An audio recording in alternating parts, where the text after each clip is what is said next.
You think you know a story about revenge. You don't. This isn't about getting even.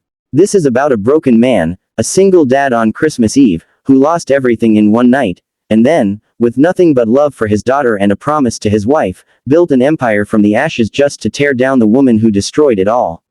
By the end, you'll see why true strength isn't in the fight, but in the reason you fight.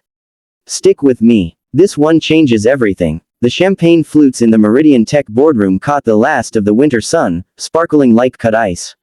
Leo Vance, the company's lead software architect, stood motionless in his worn winter coat, the memo crumpled in his fist. The words, redundancy, and immediate severance, blurred before his eyes. Across the sleek table, CEO Evelyn Thorne offered a smile that didn't reach her Arctic blue eyes. It's not personal, Leo.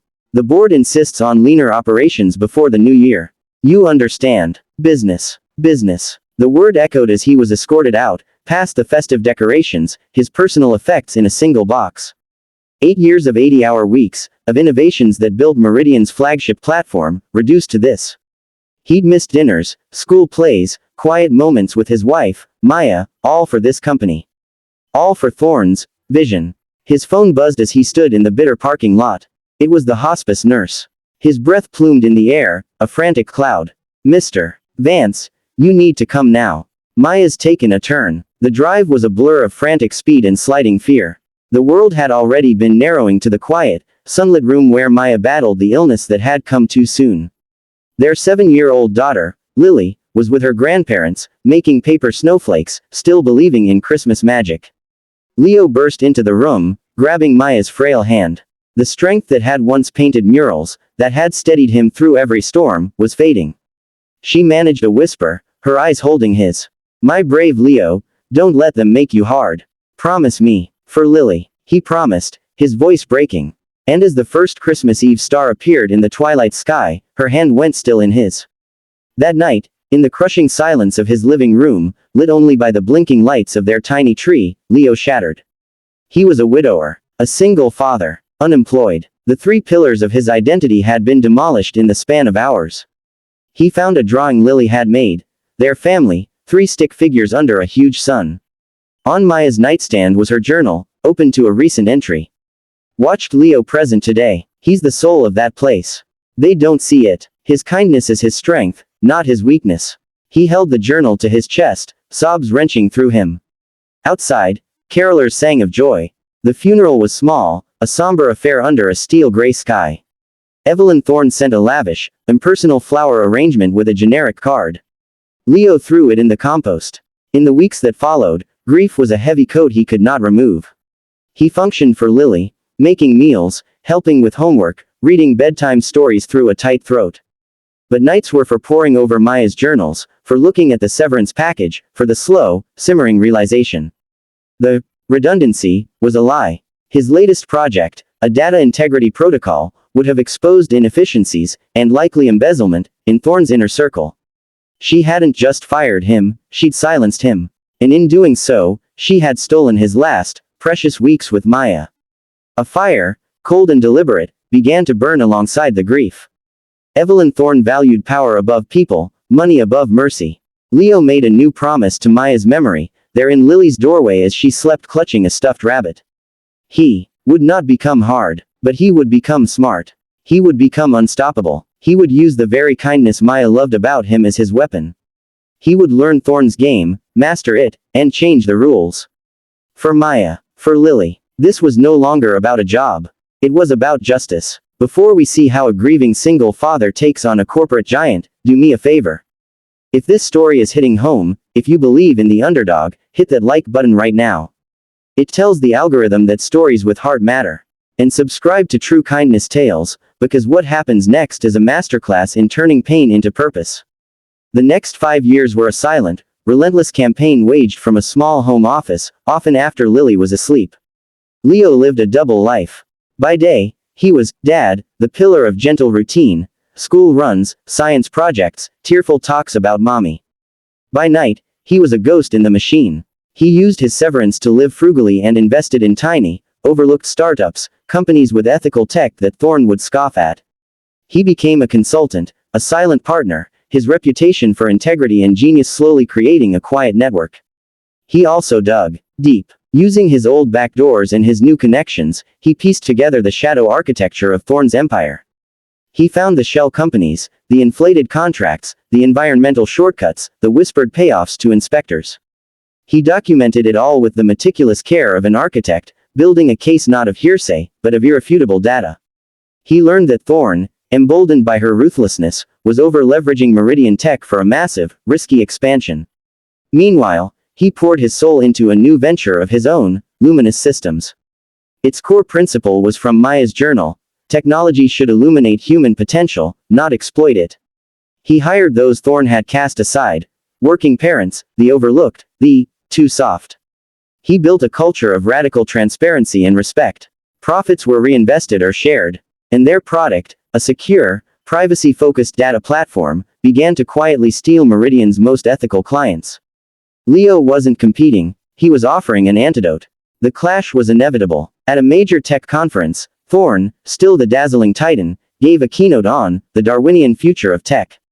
Leo, in the audience, was just another face. Afterward, she held court at a cocktail party, laughing about a sentimental little startup trying to sell kindness as a business model. Leo waited. He approached her, and for a moment, she didn't recognize the man she'd fired years ago. Then her eyes widened. "Leo Vance, I heard about your wife." A shame. The condolence was a dagger, deliberately twisted. "I see you've started a little hobby." "Cute. It's not a hobby, Evelyn," he said, his voice calm, the calm of deep, still water. "It's a blueprint, and you're about to find out that the market has a conscience you can't fire." He walked away, leaving her momentarily speechless. The war went hot. Meridian launched predatory pricing, smear campaigns, and poaching attempts. But Luminous's culture was armor. No one left. Leo's employees believed in the mission. They fought for the father who let them leave early for school plays, for the boss who shared profits.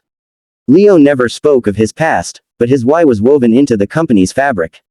Every win was for Lily, for Maya. The turning point was the Veritas Fund scandal. Thorne, desperate for liquidity, was funneling pension funds into her failing ventures. Leo had the proof. He could have leaked it anonymously. But he chose a different path. He used Luminous's growing influence and his pristine reputation to arrange a meeting with Meridian's largest, most conservative investors. He presented not as a rival, but as a concerned technocrat. He showed them the data, the fraud, the catastrophic risk. He presented Luminous not just as an alternative, but as the only viable successor to save the company's core value. He made it a business decision, clean and cold. The board, facing prison time as accomplices, turned on Thorne with the speed of cornered rats. The news broke on a Tuesday. Meridian Tech in freefall, CEO ousted in fraud scandal. Luminous Systems proposed as White Knight acquisition. Leo sat in his home office, now a place of light and Lily's drawings, and read the headline. He felt no thrill, only a quiet, grim satisfaction.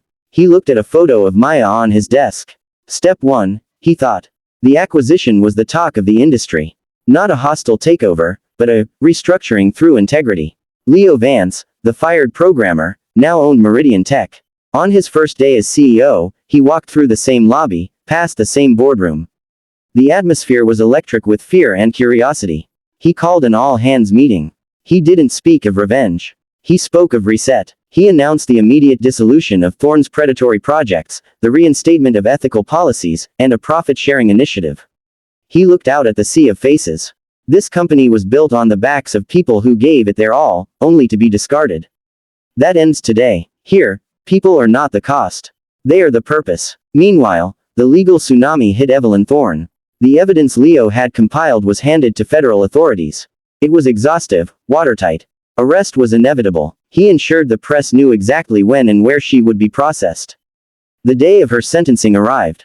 Leo sat in the back of the courtroom, unseen. Thorne, stripped of her designer armor, looked small and sharp. She was sentenced to 12 years for fraud, embezzlement, and securities violations. As she was led away in handcuffs, her gaze swept the room and found Leo. The hatred there was pure, but beneath it was a baffled, crushing defeat. He gave a slight, almost imperceptible nod. It wasn't a gloat, it was an acknowledgement. This was the consequence she had sown. Afterward, Leo drove to the cemetery. He brought Lily, now 12, her hand tightly in his. He placed fresh flowers on Maya's grave. It's done, my love, he whispered, the spring wind drying the tears on his face. I kept my promise. I didn't let them make me hard. He had used the system that empowered cruelty to enact justice. He had built a sanctuary in Luminous, not a throne. He had shown Lily that goodness is not weakness, but the most formidable strength of all. Later that evening, in their cozy living room, Lily was doing homework. Dad, she asked, are we the good guys? He pulled her close. We try to be, sweetheart. Every day. That's all Mom ever wanted. He looked around at their life, a life built on love and loss, but not defined by it. The company he now ran was a force for good, protecting jobs, innovating ethically. The woman who had caused such pain was behind bars, her legacy one of warning, not admiration. His revenge had not been a loud, violent explosion. It had been a quiet, tectonic shift. He hadn't destroyed her with anger. He had outbuilt her with principle, outlasted her with patience, and outmaneuvered her with truth. He had taken the very Christmas Eve that was meant to break him and used it as the foundation for a life of unshakable meaning. The greatest victory was not Thorne's humiliation, but the fact that Lily grew up knowing her father was kind, and that her mother's love was the engine that changed their world. This, right here, is why I started True Kindness Tales. It's not just about the fall of a villain, it's about the quiet, breathtaking rise of a hero who chose love over hate. If this story moved you, if you believe in justice that restores and doesn't just destroy, let me know, smash that like button, share this with someone who needs to hear it, and most importantly, subscribe. Your support tells me to keep finding these powerful stories of real, human resilience. Because everyone deserves a reminder that even in the darkest night, we can choose to kindle a light. Thanks for watching.